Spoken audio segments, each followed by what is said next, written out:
Buenos días, hermanas. Vamos a continuar con nuestro estudio de Apocalipsis. El tema de hoy se llama El misterio de la bestia. Vamos a leer otra vez el capítulo 17 completo para entrar en contexto. Dice así la palabra de Dios. Vino entonces uno de los 7 ángeles que tenía las 7 copas y habló conmigo diciéndome: Ven acá y te mostraré la sentencia contra la gran ramera, la que está sentada sobre muchas aguas, con la cual han fornicado los reyes de la tierra, y los moradores de la tierra se han embriagado con el vino de su fornicación. Y me llevó en el espíritu al desierto, y vi a una mujer sentada sobre una bestia escarlata llena de nombres de blasfemias, que tenía 7 cabezas y 10 cuernos. Y la mujer estaba vestida de púrpura y escarlata, adornada de oro, de piedras preciosas y de perlas, y tenía en la mano un cáliz de oro lleno de abominaciones y de la inmundicia de su fornicación, y en su frente un nombre escrito, un misterio: Babilonia la Grande, la madre de las rameras y de las abominaciones de la tierra. Vi a la mujer ebria de la sangre de los santos y de la sangre de los mártires de Jesús, y cuando la vi quedé asombrado con gran asombro. Y el ángel me dijo: ¿Por qué te asombras? Yo te diré el misterio de la mujer y de la bestia que trae, la cual tiene las 7 cabezas y los 10 cuernos. La bestia que has visto era y no es, y está para subir del abismo e irá a perdición, a los moradores de la tierra, aquellos cuyos nombres no están escritos desde la fundación del mundo en el libro de la vida. Se asombrarán viendo la bestia que era y no es y será. Esto para la mente que tenga sabiduría. Las 7 cabezas son 7 montes sobre los cuales se sienta la mujer, y los 7 reyes, 5 de ellos han caído, y uno es, y el otro aún no ha venido, y cuando venga es necesario que dure breve tiempo. Y la bestia que era y no es también el octavo, y es de entre los 7, y va a la perdición. Y los 10 cuernos que has visto son 10 reyes que aún no han recibido reino, pero por una hora recibirán autoridad como reyes juntamente con la bestia. Estos tienen un mismo propósito y entregarán su poder, su autoridad a la bestia, y pelearán contra el Cordero, y el Cordero los vencerá, porque Él es el Señor de señores y Rey de reyes, y los que están con Él son llamados, elegidos y fieles. Me dijo también: las aguas que has visto donde la ramera se sienta son pueblos, muchedumbres, naciones y lenguas. Y los 10 cuernos que viste en la bestia estos aborrecerán a la ramera y la dejarán desolada y desnuda, y devorarán sus carnes y la quemarán con fuego, porque Dios ha puesto en sus corazones el ejercer lo que Él quiso, ponerse de acuerdo y dar su reino a la bestia hasta que se cumplan las palabras de Dios. Y la mujer que has visto es la gran ciudad que reina sobre los reyes de la tierra. Hasta aquí lo vamos a dejar. Y bueno, antes de comenzar con nuestro estudio, vamos a recordar un poquito lo que vimos en el tema anterior, que fue acerca de la gran ramera. Y bueno, vimos los versículos del 1 al 6. Hablábamos de que esta visión que tuvo el apóstol Juan era parte de las copas de ira, porque decíamos que uno de los ángeles que tenía las copas es el que habla con él, y es el que le da, pues esta visión, es el que le dice que él es el que llevaba esta sentencia contra la gran ramera. Entonces él le dice: ven acá, te voy a mostrar lo que le va a acontecer, y este castigo que viene sobre la gran ramera. Y también nos fuimos a la referencia acerca de Isaías para comprender quién era la gran ramera, pero sobre todo en el aspecto espiritual, cuando el Señor llama ramera a alguien o a algunos. Y bueno, vemos aquí en Isaías capítulo 1 que fue a Nínive a quien llama así. Recuerden que Nínive fue pues convertido en el tiempo de Jonás, y ellos se arrepintieron y se volvieron de sus pecados. Y fue una conversión realmente impactante. Pero para los tiempos de Isaías, Nínive ya se había convertido en una ramera, y Dios la acusa fuertemente y señala su pecado con dureza. Eso viene en Isaías capítulo 1 y leímos versículo 21 al 23. Y hablábamos de que precisamente como ramera espiritual es porque fornica con la idolatría. Al fornicar con la idolatría quiere decir que está desviando su adoración hacia dioses falsos. Meditando en la palabra fornicación, vimos que viene del griego porneuo y significa tanto prostituirse literalmente, hablando de lujuria, hablando de adulterio, hablando de sexo ilícito. Cualquier práctica de sexo pervertido es fornicación, pero también cualquier práctica de idolatría a cualquier dios falso es fornicación espiritual. Entonces dice la palabra de Dios en el versículo 2 que los reyes de la tierra fornicaron con esta gran ramera. Entonces entendemos por qué la llama ramera. Y hablamos de esta diferencia de cómo los reyes fornicaban, pero el resto de la población se embriagaba. Y vimos cómo es muy diferente fornicar, la fornicación que llevan los reyes, porque lleva una conveniencia. Y los moradores, el resto de la población está embriagada, está fuera de sí. Vimos el significado de embriagar, que viene de la palabra griega metsusko, y que quiere decir intoxicar. Y estuvimos hablando acerca de lo que es una intoxicación, médicamente hablando, y vimos cómo esta intoxicación viene por estar expuesto a sustancias dañinas. Esto lo hablamos espiritualmente. Y vimos cómo el alcohol, por ejemplo, porque puede estar intoxicado por muchas cosas, pero hablando de alcohol, que es lo que aquí está representando, están ebrios como si fuera ebrios de alcohol. Pues todos los signos y síntomas que da una intoxicación por alcohol, que hablábamos de pues una respiración lenta, un ritmo cardíaco lento y dañado, la temperatura también baja, andan como confundidos, con dificultad para permanecer conscientes, vomitando, convulsionándose. Y todo esto lo hablábamos espiritualmente y decíamos, ¿cómo es una persona que está ebria? Pues es una persona que está confundida, que no está consciente, que incluso vomita de lo mismo que consume, porque esta sustancia la ha consumido y la vomita. Y bueno, es una persona que está fuera de sí, está fría, hablando espiritualmente, no está cerca de Dios y pues está en peligro de muerte. Y así es como están los moradores de la tierra, embriagados, en peligro de muerte espiritual, en muerte eterna. Y entonces en el versículo 3 nos dice que el ángel lleva en el espíritu al desierto, porque el desierto nos habla de que esta mujer así va a quedar, desolada, porque Dios no está con ella. Y también nos decía que había en el desierto una mujer sentada sobre una bestia, y pareciera ser que esta bestia está sometida por esta mujer, pero después vamos a ver que no. Esta bestia ya sabemos que tiene mucho parecido con el dragón de Apocalipsis 12, es que realmente todo esto, tanto la gran ramera como la bestia y bueno, el dragón, es obra del diablo. Entonces tiene que tener parecido, semejanza. Y decíamos que esta bestia es la misma que aparece en Apocalipsis 13. Vamos a ver varios sentidos proféticos el día de hoy sobre esta bestia, porque el día de hoy nos revela más misterios acerca de la identidad de la bestia.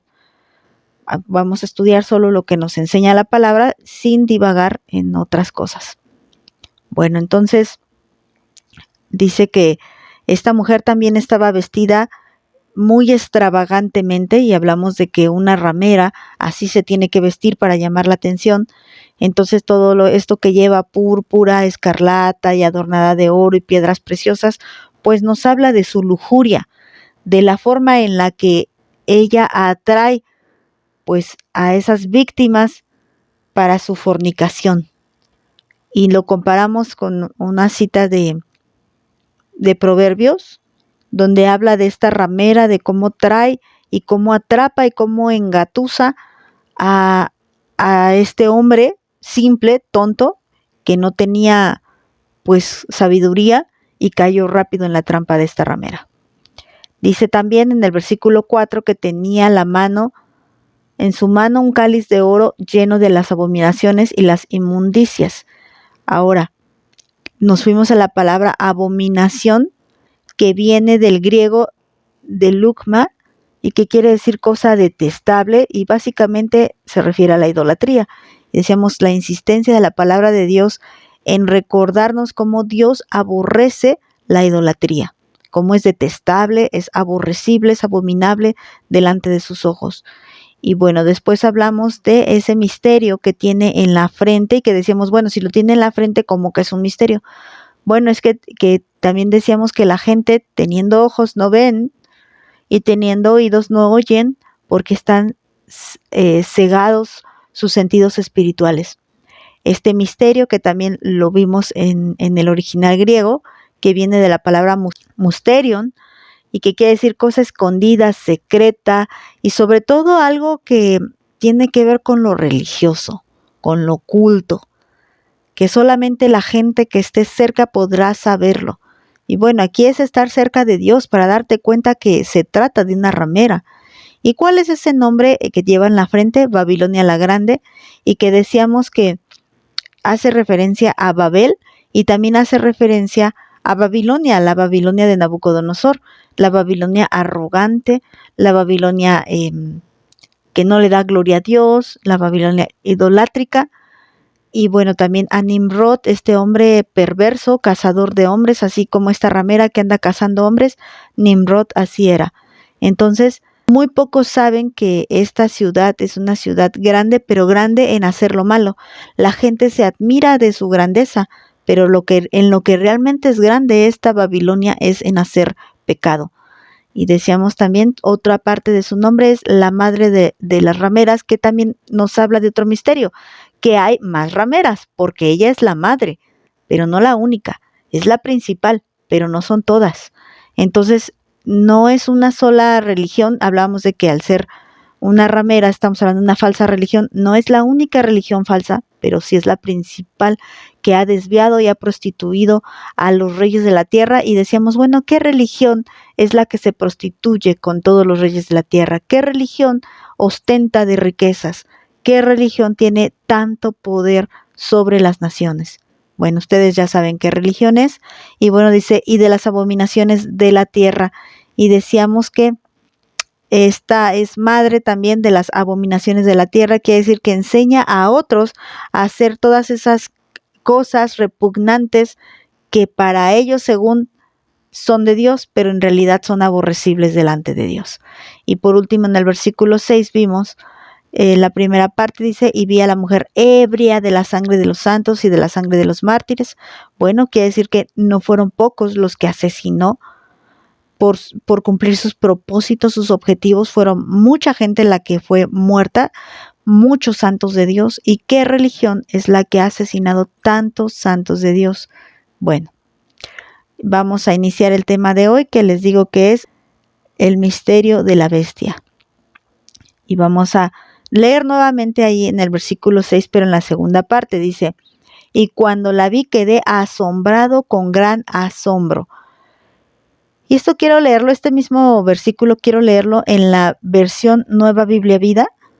Y dice así, no tardé en comprender que estaba ebria con la sangre de los santos mártires de Jesús, y la miré horrorizado. Aquí quiere decir, quedé asombrado, pero no habla de un asombro como cuando él se maravillaba de ver la gloria de Dios o de ver pues todo el escenario celestial, toda la alabanza. Él se maravilla varias veces. Juan varias veces queda asombrado y maravillado de todo lo que está pasando en el cielo, pero aquí su asombro va en otro sentido. Es un asombro pero de horror.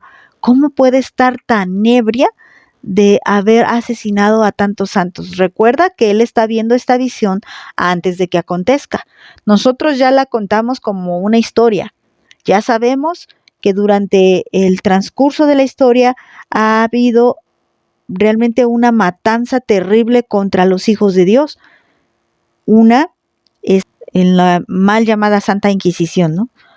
Esa que se dedicó a ir en contra de aquellos que querían leer la Biblia, tantos y tantos hijos de Dios que fueron quemados en la hoguera, que fueron llevados a la guillotina, a la horca, a estas torturas que hasta hacían alarde de usar su creatividad en torturas cada vez más ingeniosas y más dolorosas para maltratar a la gente. Y es una matanza contra el pueblo de Dios, atentaron contra el pueblo de Dios. Y todo esto pueden ser escenas que estaban pasando frente al apóstol Juan, y por lo cual él quedara horrorizado. Él te habla en simbolismos, pero yo creo también que él alcanzaba a comprender. Y si no alcanzaba a comprender, por eso estaban los ángeles de Dios también para explicarle las visiones. Y el mismo Señor Jesús le explica las visiones. Vamos a leer este mismo versículo, pero en traducción lenguaje actual. Dice, luego me di cuenta de que la mujer se había bebido el vino y se había emborrachado con él. Ese vino representa la sangre del pueblo de Dios y de los que fueron asesinados por mantenerse fieles a Jesús. Esta visión me sorprendió mucho. Vean cómo fueron asesinados y esto fue lo que le sorprendió a Juan. Juan es el que escribe este libro de Apocalipsis. Versículo 7 dice, y el ángel me dijo, ¿por qué te asombras? Lo mismo, la misma, ¿por qué te horrorizas? Y continúa diciéndole el ángel, yo te diré el misterio de la mujer y de la bestia que trae, la cual tiene las 7 cabezas y los 10 cuernos. Y este es el misterio que vamos a descubrir hoy. Ahorita no lo vamos a explicar, vamos a esperar a que el mismo ángel lo explique. Vamos a leer este mismo versículo 17 en la traducción lenguaje actual. Dice, pero el ángel me dijo, ¿por qué te sorprendes? Yo te voy a explicar el significado secreto de esta visión y voy a decirte quién es esa mujer y quién es el monstruo de 7 cabezas y 10 cuernos que ella monta. Entonces les decía, Juan entendía esta visión y si no la entendía el ángel, o dependiendo con qué ángel estuviera hablando, porque son varios, ellos se encargaban, por orden de Dios, claro, de explicarle la visión a Juan. Dice aquí, yo te voy a explicar el significado secreto de esta visión. Este misterio te lo voy a revelar y te voy a hacer entender quién es esa mujer y quién es esa bestia. Y parece ser que lo explica, aunque no está tan fácil. Vamos a entrar ahí al versículo 8 y nos vamos a dar cuenta que no está tan fácil, pero sí nos da algunos detalles que podemos, conforme a la misma palabra de Dios, ir entendiendo. Dice en el versículo 8, la bestia que has visto era y no es. ¿Y qué nos está diciendo aquí? Bueno, primero, abarcan los 3 tiempos. ¿Y cuáles son estos 3 tiempos? Era y no es y será. Dice el versículo 8 al principio, era y no es, y dice después, y está para subir del abismo. También vamos a leer más adelante que dirá, será. Bueno, lo que nos está diciendo aquí, si ustedes se recuerdan, cuando la palabra de Dios se refiere al Cordero de Dios, a nuestro Señor Jesucristo, Él está presente en las 3 etapas del tiempo, pasado, presente y futuro. ¿Y qué nos dice la palabra? El que es, el que fue, el que es y el que ha de venir o el que será. Es decir, que Dios es eterno, pero nos está diciendo que la bestia no lo es. Entonces, hay una gran diferencia entre Cristo y la falsificación que es la bestia. La bestia era, pero no es en el presente de Juan. Y está para subir del abismo. Sabemos también, cuando nos habló de los 2 testigos, nos dijo que la bestia iba a pelear contra ellos, pero cuando nos la presenta, nos dice el versículo 7 de Apocalipsis 11, nos dice, cuando hayan acabado su testimonio, la bestia que sube del abismo hará guerra contra ellos y los vencerá y los matará. Ahí es cuando se presenta la bestia, cuando los 2 testigos hayan acabado de dar su testimonio. Entonces es aquí donde ella vuelve a aparecer, pero en el presente de Juan, ella no estaba presente, ella no estaba ahí. Ciertamente la maldad no dejó de acechar al pueblo de Dios y a Jesús mismo. Cuando vino en forma de hombre. Pero la bestia, esta bestia de la que estamos hablando, que como vamos a ver aquí nos va a revelar un misterio de dónde procede, la bestia en el presente de Juan no existía. La capacidad de la bestia, aun cuando vemos que en Apocalipsis nos la presenta como algo muy poderoso o alguien muy poderoso, no se compara para nada con Jesús ni con nuestro Padre. No, porque Él es eterno y Él está presente y Él está en todas partes. Él es omnipotente, omnisciente y omnipresente. Y la bestia no. La bestia no es nada de esto. La bestia tiene poder. La bestia se presenta en algunas ocasiones. Y la bestia conoce algunas cosas, pero no es todopoderosa. Y esto es una diferencia que nos da esperanza a nosotros. Dice más adelante, y está para subir del abismo e ir a perdición. O sea que nos habla de un futuro, pero de un futuro ya condenado. Nos dice que estaba en el pasado, no está en el presente, en el futuro vendrá, pero que otra vez nuevamente en el futuro desaparecerá y para siempre. Y está para subir del abismo y para ir a perdición. Voy a consultar entonces el diccionario Strong y la palabra perdición viene del griego apoleia y quiere decir ruina, pérdida de manera física o espiritual. Es una perdición, un camino a la perdición, una condenación, un desperdicio. Esto, fíjense que me llama la atención que diga desperdicio, porque todas esas habilidades y cualidades las usa para servir al diablo y para servirse a sí mismo, y pues es un desperdicio de habilidades. Todas nuestras virtudes tenemos que ponerlas al servicio de Dios para que tengan un verdadero propósito. Una destrucción, Él también es destructor porque no se destruye solamente a sí mismo, sino que jala a muchos, como el diablo. Disolución y muerte. Entonces, cuando nos dice y está para la perdición, tenemos que entender que está para condenación eterna, para destrucción eterna y para muerte eterna. Ya nos está anticipando la palabra de Dios cuál es el destino de esta bestia. Bueno, entonces, ahora sigamos con la siguiente parte.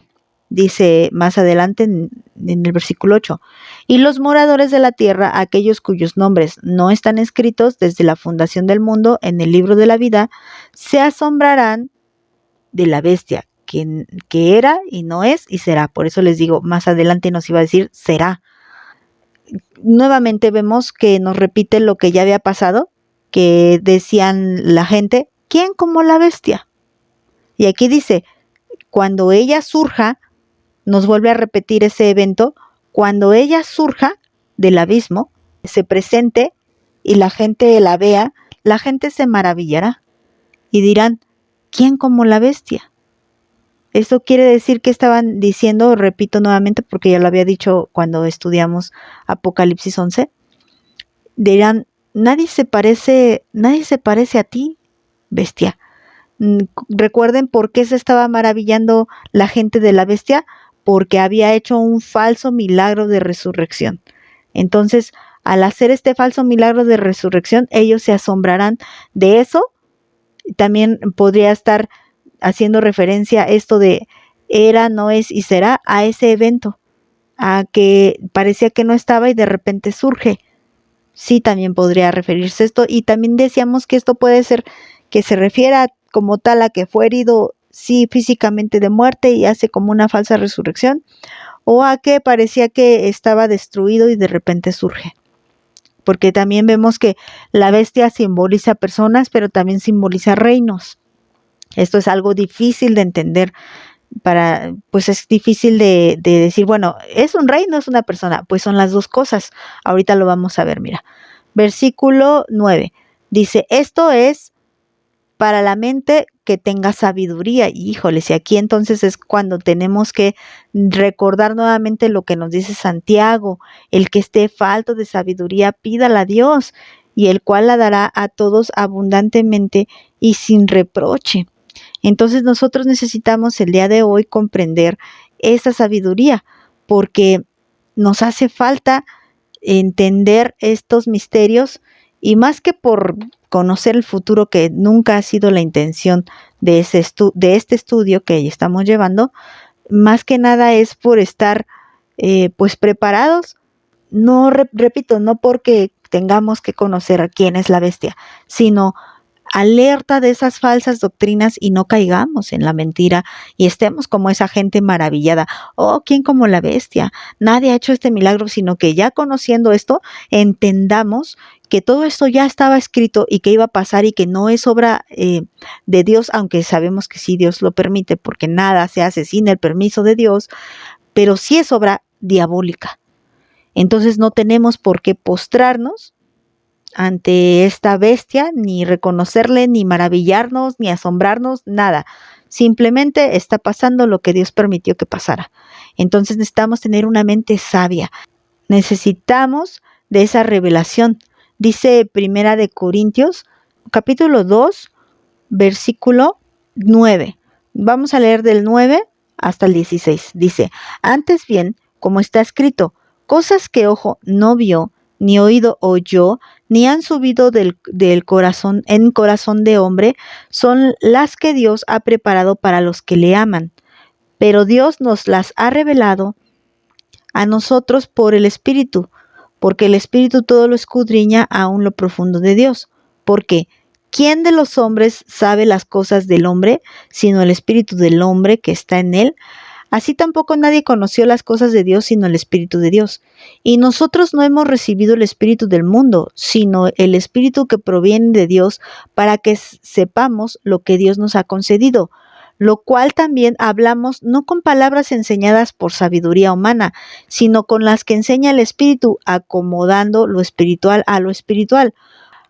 Pero el hombre natural no percibe las cosas que son del Espíritu de Dios, porque para él son locura, y no las puede entender, porque se han de discernir espiritualmente. En cambio, el espiritual juzga todas las cosas, pero él no es juzgado de nadie. Porque ¿quién conoció la mente del Señor? ¿Quién la instruirá? Mas nosotros tenemos la mente de Cristo. Grande misterio nos dice este capítulo de Corintios. Nos está diciendo, bueno, nos habla de los misterios celestiales, bueno, esas promesas, esos tesoros que tenemos en la palabra de Dios, y también incluye Apocalipsis. Y el que podamos entender Apocalipsis, aunque sea un poco, es parte de este regalo espiritual que Dios nos ha dado.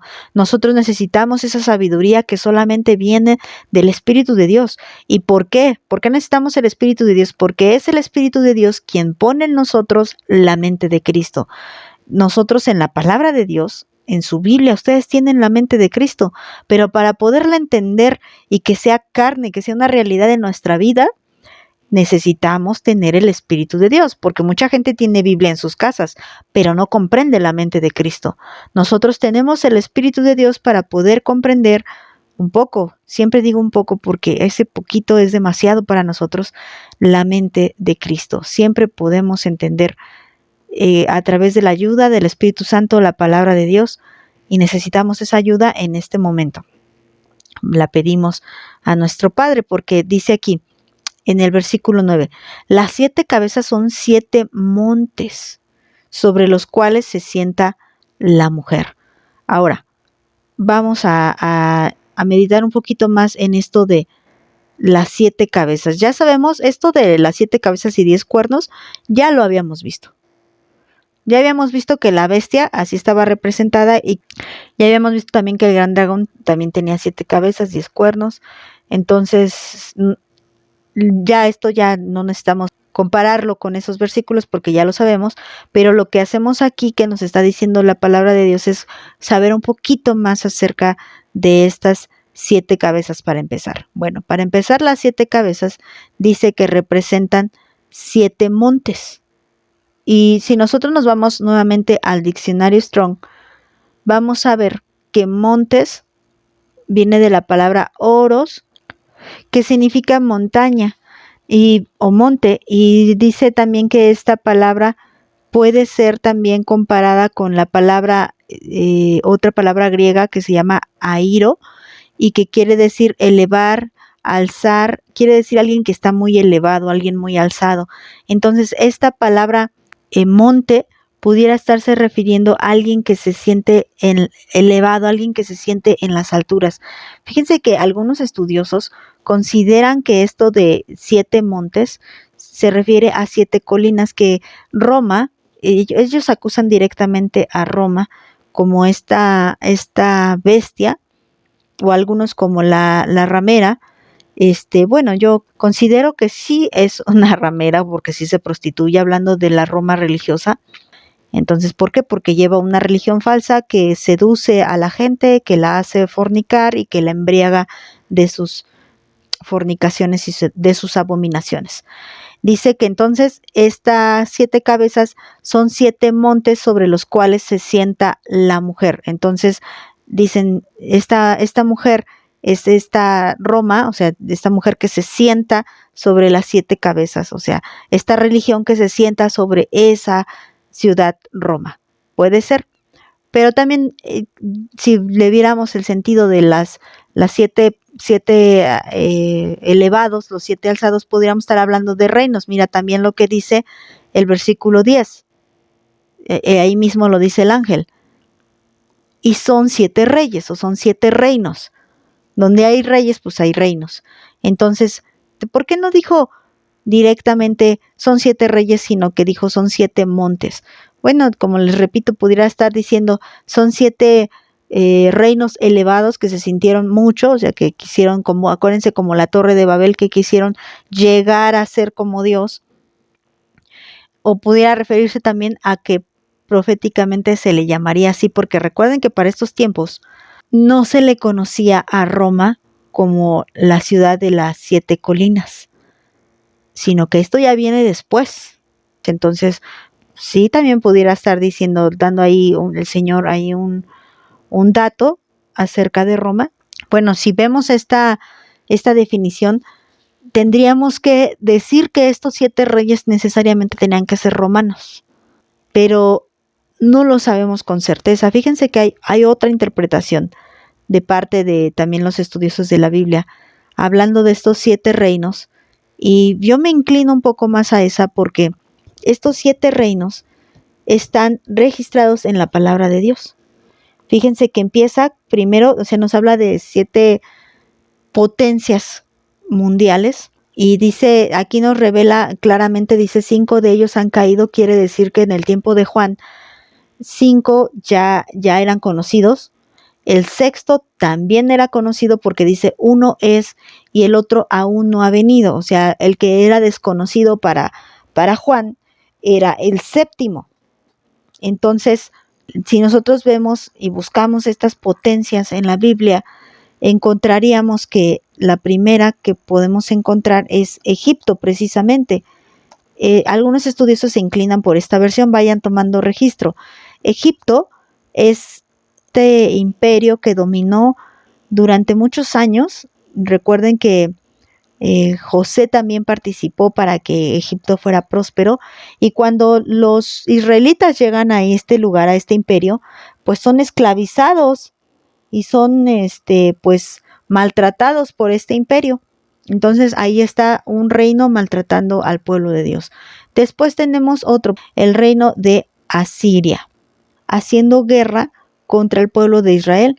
Tenemos ahí varias citas bíblicas, sobre todo en Segunda de Reyes, donde ellos están peleando constantemente contra el pueblo de Dios, y constantemente están viniendo en contra de ellos y ganándoles en muchas ocasiones, y en otras ocasiones pues siendo vencidos. Por ejemplo, les voy a dar una cita, Segunda de Reyes, capítulo 18, versículo 14, donde el rey Ezequías pide ayuda a Dios para poder vencer al rey de Asiria, y efectivamente lo vence.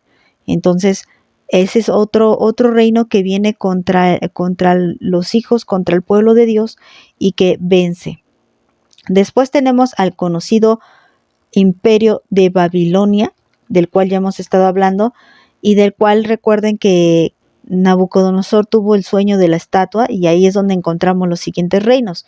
Babilonia, ustedes pueden leer sobre todo el libro de Daniel, donde se encuentra pues este imperio, cómo dominaba al pueblo de Israel. Y también, bueno, si ustedes leen lo que es Segunda de Reyes, van a ver cómo es por causa del pecado que Dios entrega a Israel a Babilonia para que pues fueran llevados cautivos allá. Vamos en el reino número 3, el imperio medo-persa.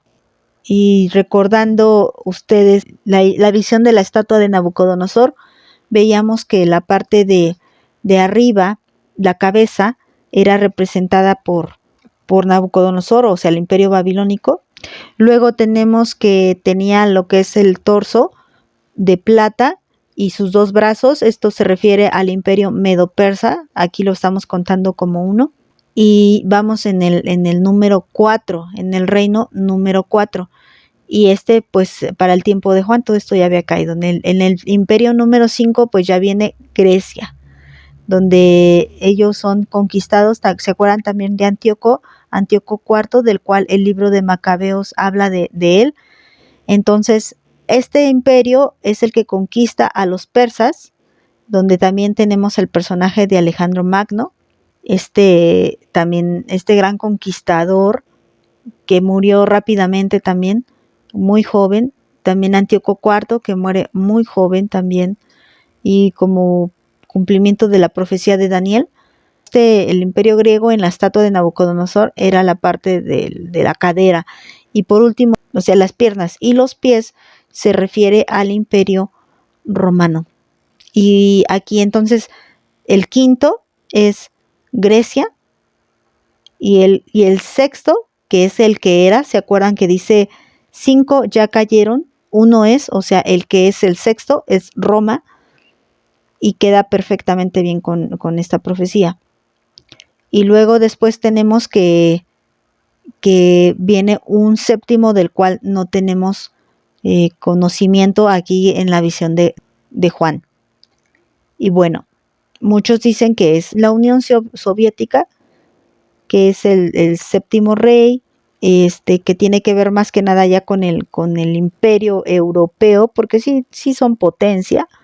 Y nos está hablando precisamente de esto, o sea, de reinos que son potencia, reinos que se levantan en contra del pueblo de Dios. Todos, si ustedes pueden checar en la historia, Egipto, Asiria, Babilonia, los medos y los persas, y Grecia y Roma, todos ellos maltrataron al pueblo de Dios. Y viene un séptimo que también seguirá maltratando al pueblo de Dios, y una persecución fuerte, por ejemplo, fue la Unión Soviética, y bueno, ellos se levantaron en contra de Dios. Pudiera ser ellos, yo no estoy confirmando que así lo sea, porque según la palabra de Dios, pues no nos revela quién es el séptimo rey. Y cuando vamos avanzando, seguimos con el versículo 10. Dice, 5 de ellos han caído, ya vimos cuáles son esos 5. Uno es que según algunos estudiosos pues se refiere a Roma. Les repito, yo me inclino más a esta interpretación. No sabemos quién es el séptimo porque todavía no llega. Y dice, pero cuando llegue el séptimo es necesario que dure breve tiempo. ¿Por qué? Porque vamos al que nos interesa, al octavo. Vamos al versículo 11. La bestia que era y no es, y es también el octavo. Entonces por eso les decía, la bestia representa reinos, pero a su vez también representa a un personaje. Entonces para que haya un reino se necesita un rey, y viceversa, para que haya rey se necesita un reino, se necesitan el uno al otro. No puede haber un rey sin reino ni un reino sin rey. Entonces por eso les digo que la bestia representa las dos cosas, el reino y al rey. Cuando leemos las profecías de Daniel, que hoy no las voy a consultar, ya las hemos consultado en este estudio, cuando vemos cómo este cuerno pequeño del cual nos habla Daniel se levanta y tira a otros, y vemos que habla tanto de reinos como de personajes individuales, o sea, tanto del rey.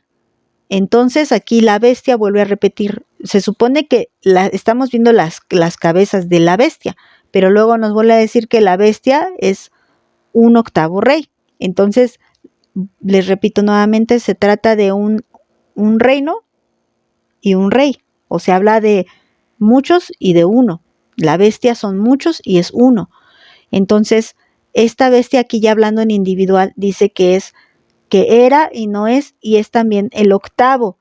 Entonces, de uno de estos 7, o sea, de los 6 que ya conocemos, y del séptimo que no sabemos cuál es, va a salir el octavo, entonces que tampoco sabemos cuál es. Algunos, como yo también les repetía en otras ocasiones, dicen que se refiere al Imperio Romano que va a resurgir. Por eso decían que que era y no es y será, y también el que fue herido de muerte y que salió. Bueno, eso es una interpretación nada más. La Biblia nos dice solamente que el octavo rey saldrá de uno de los 7, o sea que no será uno nuevo. Hay que ver entonces que siguen siendo 7, que va a ser un octavo periodo, pero que siguen siendo 7. Por eso la bestia tiene 7 cabezas y no 8, porque el octavo es que resurja, por eso es era, no es y será, porque va a resurgir una de las cabezas que ya había sido quitada. Entonces, si el octavo quita al séptimo, pues entonces algo que me queda a mí muy claro es que el séptimo no es el octavo rey, entonces es entre los 6. Pues es entre los 7. Me queda claro que el 7 dura poco y entonces el octavo tiene que ser uno de los 6 anteriores. Y continúa diciendo, y es de entre los 7 y va a la perdición. O sea, nuevamente nos vuelve a decir, sí, es de entre los 7, va a volver a surgir, era y no es y será, pero nuevamente te repito que está para la muerte eterna. Continuamos con el versículo 12. Dice así, y los 10 cuernos que has visto son 10 reyes, y aquí tenemos que volver a regresar a la estatua de Nabucodonosor.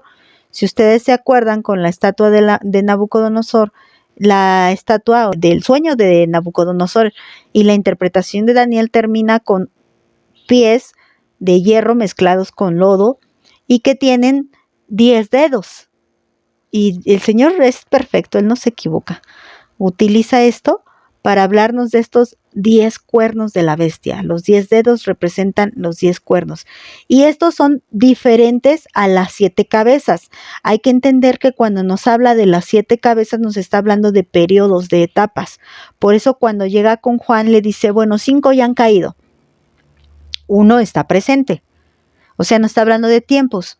O sea, 5 fueron sucesivos. El primero, luego el segundo, no al mismo tiempo, luego el tercero y así sucesivamente hasta llegar al sexto, que es el que sabíamos, el séptimo todavía no llega y el octavo es uno de los anteriores. Y cuando leemos que los 10 cuernos, estos dice que son 10 reyes, son diferentes. Vamos a ver en qué son diferentes. Dice, versículo 12, continúo, que aún no han recibido reino. O sea, hasta el tiempo de Juan eran desconocidos. Y quiero decir que pienso yo que hasta aún en nuestro tiempo, estos 10 reyes siguen siendo de identidad desconocida. Ahora que también al tratarse de reyes seguimos entendiendo que tienen un reino. Yo podría pensar que podríamos decir 10 presidentes, 10 gobernantes de 10 naciones. Yo quiero ver esto porque vean lo que dice, que aún no han recibido reino, pero por una hora recibirán autoridad como reyes juntamente con la bestia. Entonces, por eso les digo, son 10 gobernantes de 10 naciones que todavía no sabemos, pero que estos van a gobernar juntamente con la bestia. La bestia, recuerda que nos está diciendo que es el octavo rey que viene de uno de los 7 reinos, pero que fueron por etapas de uno de esos reinos, o sea, uno de esos imperios se va a levantar y va a darle a su vez el poder a 10 reyes de 10 naciones. ¿Qué podríamos entender? Fíjense, si conjuntamos toda esta visión y sabemos que para un imperio se necesitan varios territorios, no solamente una nación, por ejemplo, México, el imperio mexicano, no, porque solo es un país. Para ser un imperio hay que conquistar varias naciones.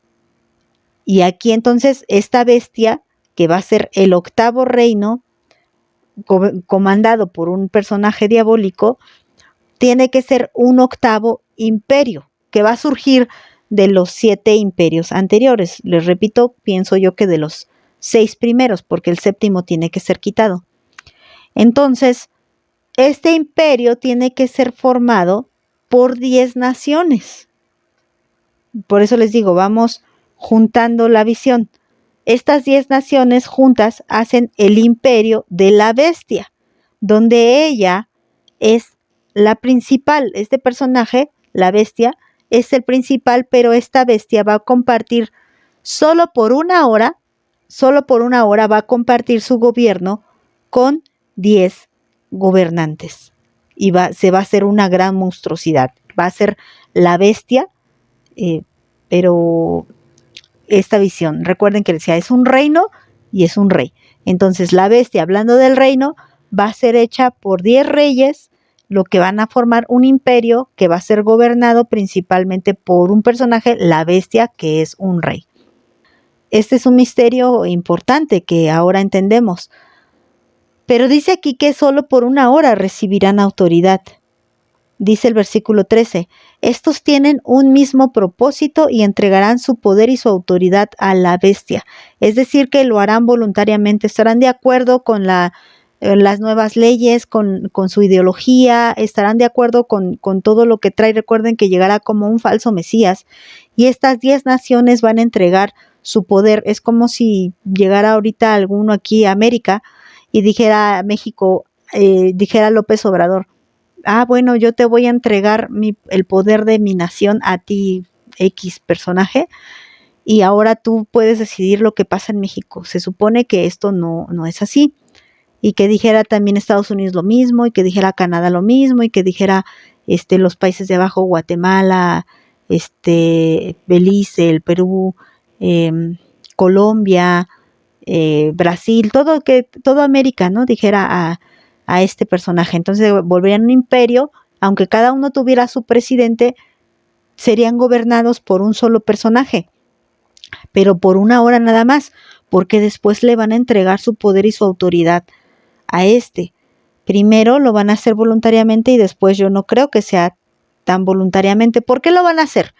¿Por qué van a pelear? ¿Por qué van a entregar su poder voluntariamente a la bestia?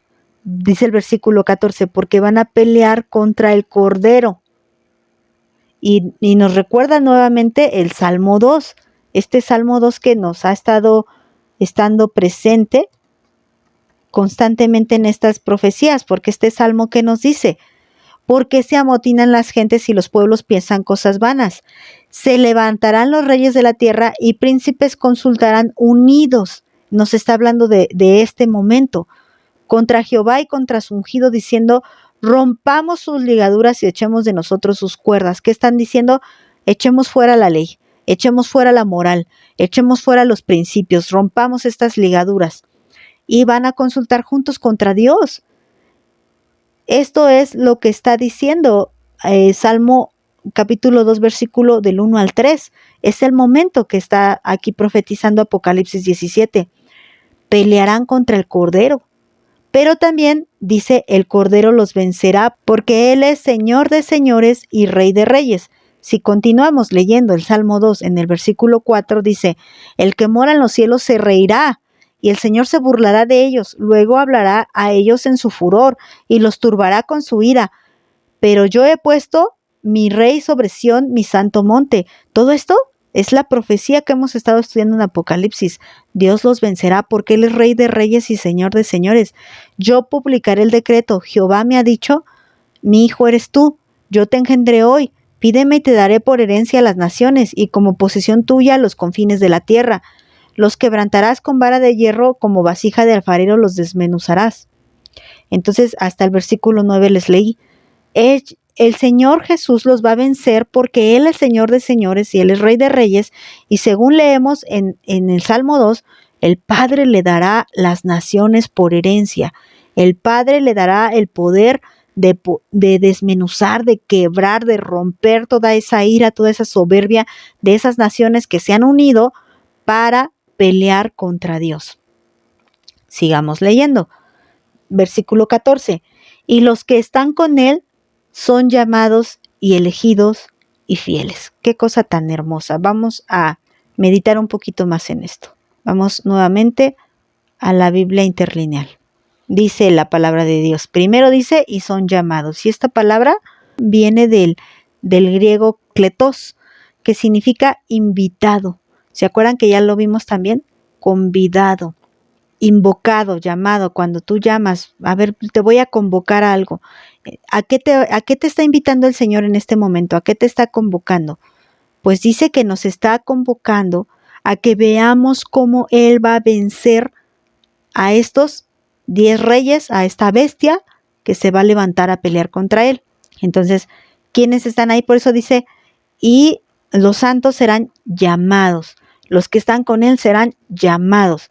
Ahora, que también dice que serán elegidos. Vamos nuevamente al diccionario Strong y viene del griego eklektos, que quiere decir también alguien seleccionado. Fíjate, de entre toda la gente, Dios nos ha seleccionado para que estemos con Él en esta gran victoria. Nos ha convocado y nos ha seleccionado. ¿Pero por qué? ¿Por qué viene esta invitación y por qué viene esta elección? Bueno, viene en la siguiente condición.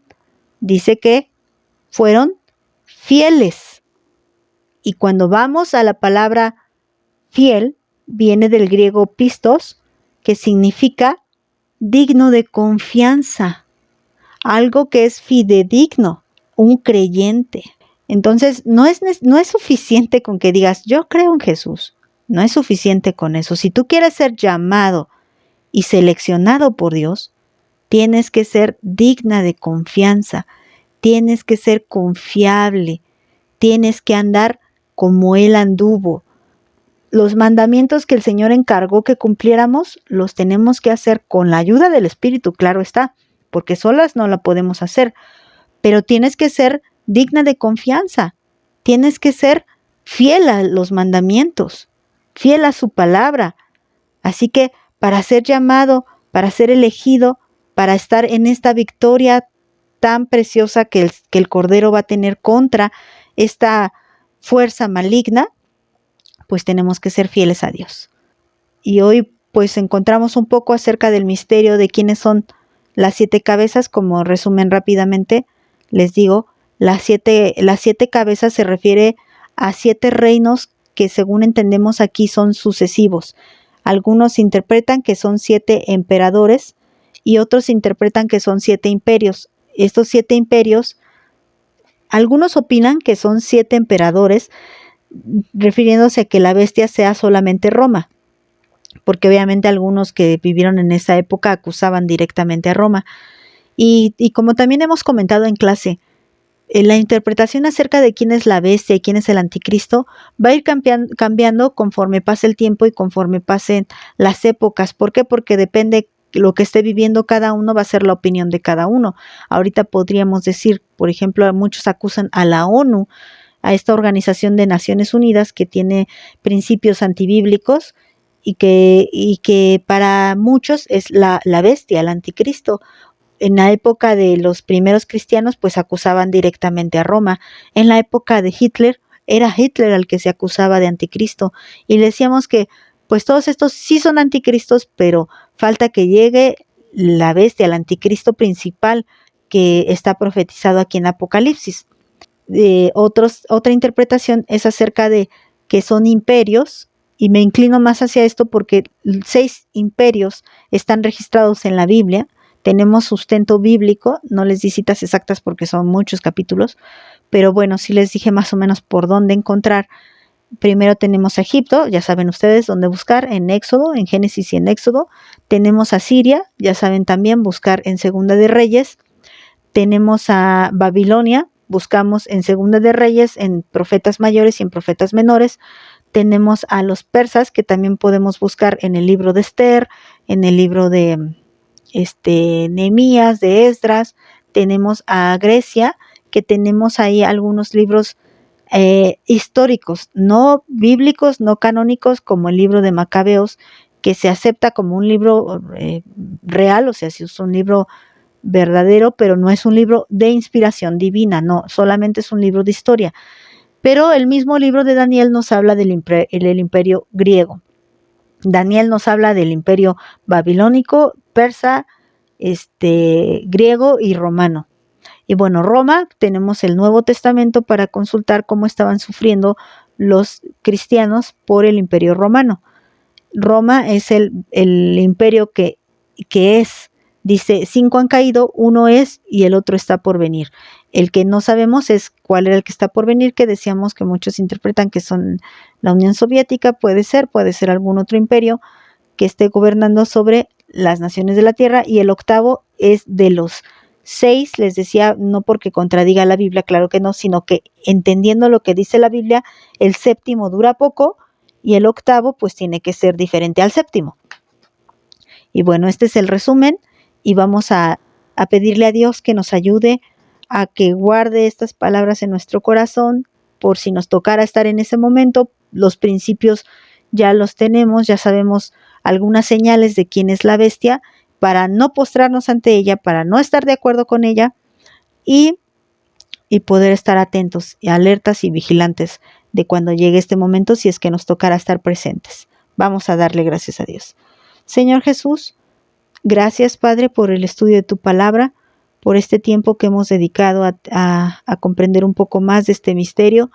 Es muy difícil, Señor, esta parte, se me hace complicado estudiar esta parte de la palabra, pero bueno, con la ayuda de tu Espíritu, rogamos que tú nos des esa sabiduría de la cual nos hace tanta falta, que nos des esa mente de Cristo para poder entender lo que tú nos estás hablando, acomodando lo espiritual a lo espiritual, siendo pues personas espirituales y dejando fuera lo que es carnal, y buscando siempre el tener esa revelación de tu palabra y no creer en cualquier interpretación que cualquier persona pudiera estarnos dando. Señor, danos sabiduría para poder comprender todo esto. Padre, te pido también que nos des la sabiduría, pero en el momento en que nos enfrentemos a la tentación, a la prueba, y tú sabes solamente nuestros tiempos, tú sabes quién estará viviendo en estos momentos. Yo ruego, Padre, para que tu santo pueblo sea liberado de todo esto, y yo sé que así va a ser porque así lo dice tu palabra, y te doy muchas gracias porque tú lo has prometido. Has prometido librarnos de todas las tentaciones, has prometido librarnos de este día malo y estar con nosotros todos los días hasta el fin del mundo, y yo te doy muchas gracias por esas promesas tan hermosas que tú nos has dado, Padre. Gracias por tu gran amor, por tu gran misericordia, y te pido, Padre, que nos guardes en el bendito hueco de tus manos, Señor. A ti sea la gloria por siempre y para siempre. Amén. Que Dios las bendiga, hermanas.